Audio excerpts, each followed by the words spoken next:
All right, let's wrap up this important idea of extrinsic proofs with a brief look at statistical data. Okay, obviously you're going to want your data to come from reputable and qualified sources, which ties into what we talked about a little bit ago with how do you evaluate sources?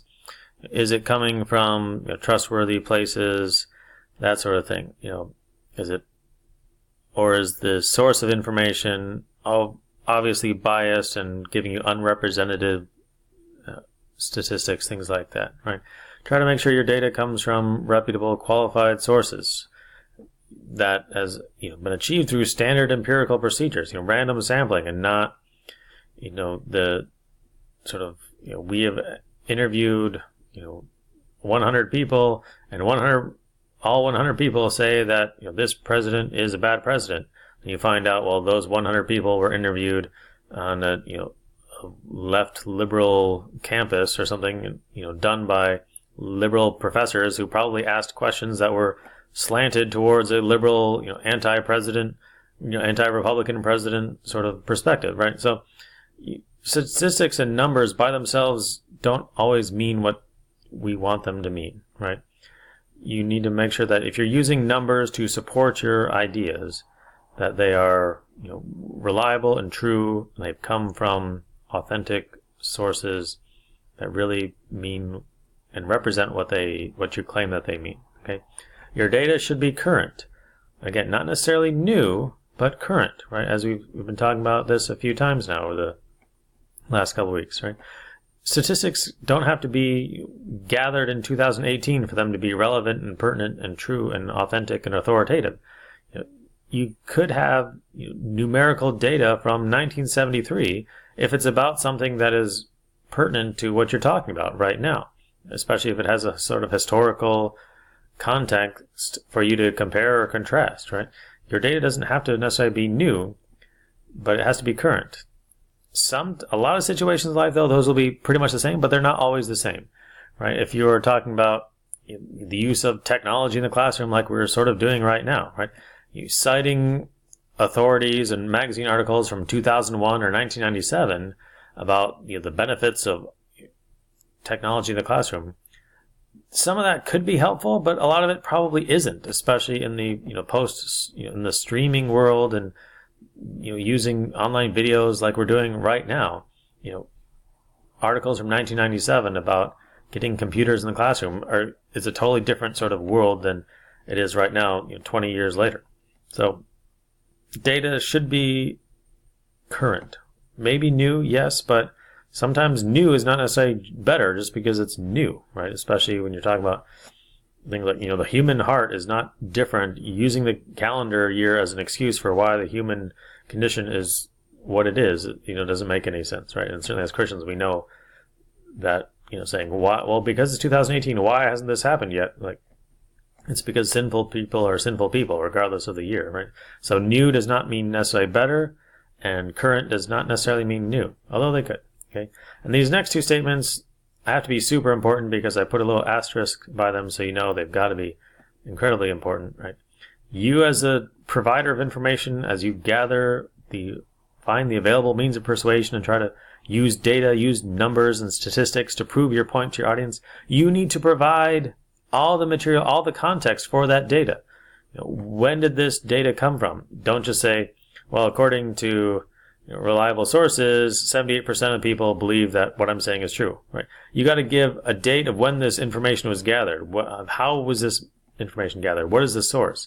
Even if it is, according to a research on the campus done by the University of North Carolina in 2014, that's a lot more helpful context and information for you and your audience than just saying, well, 78% of people say this.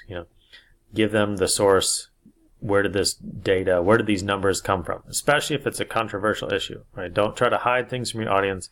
In the world that we are in, with the political world especially, hiding information, covering it up with half-truths and things like that, political ad campaigns, things like that. Be honest, be open with where you got your information. And if it seems sketchy to you, it probably is going to seem even more so to your audience. And don't use data that doesn't really prove your point. Okay, and then statements of fact in life data only make sense when contextualized within some network of interpretation. Okay, as I said at the beginning, you can't just say throw numbers out at people and then walk away like, aha, see, I've overwhelmed you with sheer numbers. That doesn't make any sense, right? We all know, especially like in the world of sports, that sometimes, especially today, we live in a metrics-driven sports world in which people will try to overwhelm you with data, even if it doesn't reflect really what's going on. Like, oh, it's a really good, like saying quarterback A has won 14 games, but quarterback B has won 39 games. So quarterback B has to be better, right? Well, if you look at the context of that, quarterback A, you find out, has won 14 games out of a total of 17 games that he's played in his professional career, whereas quarterback B has won, what do we say, 39, 56 games, or 39 games out of 114, right? And you can think, well, now when you have a broader context for those numbers, you think, well, it's not just sheer wins, it's how many attempts, how many other factors are involved. Now quarterback A is starting to look a whole lot better than quarterback B, who, quarterback A has won a whole lot of more games in his career of his starting attempts than quarterback B, who's won more games but lost a whole lot more than quarterback A has so far. So a broader context for numbers is something that you, as a trustworthy person, talking to your audience, you need to be open and honest. Give context. Don't just say, here's some numbers, pound them into your audience and overwhelm them with just numbers. You got to explain them, give them a context, make your audience understand why these numbers actually prove what you want them to prove. Okay. So remember, everything comes from fallible human sources, so you got to check everything. Check your sources, check the authority, networks of interpretation, and of course online sources at least twice as much as you would books and magazines and things like that. Okay, so let's close with a brief sort of example here of why context is important. What is the best American movie? You can pause it and talk amongst yourselves, think about it. What do you think is the best American movie? Well, according to just raw numbers of dollar bills that have come into the box office, according to just sheer numbers of dollar bills in the history of the modern American movie, Star Wars Episode 7 has made the most, over $936 billion bills, and Avatar and Black Panther, Infinity War, things like that. These are the highest grossing numbers of dollar bills, movies that have been made in America. Okay. You might look at some, what are some similarities? If you look at that list, you realize, well, can you spot some general trends in those numbers? Well, a lot of them are, superhero movies, big spectacle, sci-fi, adventure, action, CGI, big spectacle kinds of movies. Right? But if you take that number of dollar bills into a bigger context, if you adjust them for inflation as far as the value of dollars that have been spent on these movies, still almost 80 years later, Gone with the Wind, adjusted for contemporary dollar bills and the value of those dollars, Gone with the Wind 80 years later still has earned the most money as a box office movie.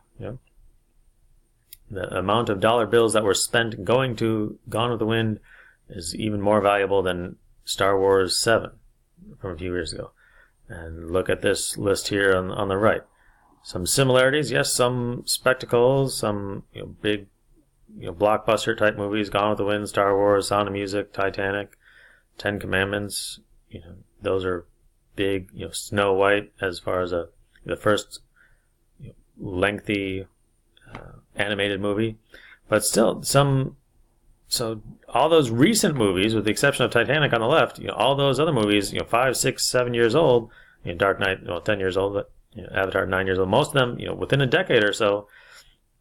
But adjusted for inflation, just sheer number of dollar bills does not necessarily prove that Star Wars 7 is the best American movie, because the value of those dollars, it's not on the top 10 list of movies that have earned the most money.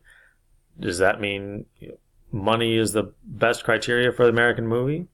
Maybe not. Maybe, income is not the best criterion for the best American movie. And many of you movie experts would say, what? That doesn't necessarily mean anything. Popularity has nothing to do with quality and things like that. But two side issues maybe for determining what is the best movie. Sheer number of dollar bills might not be a good numerical value, right? What about the common people, the rankings of the common people, Internet Movie Database, right?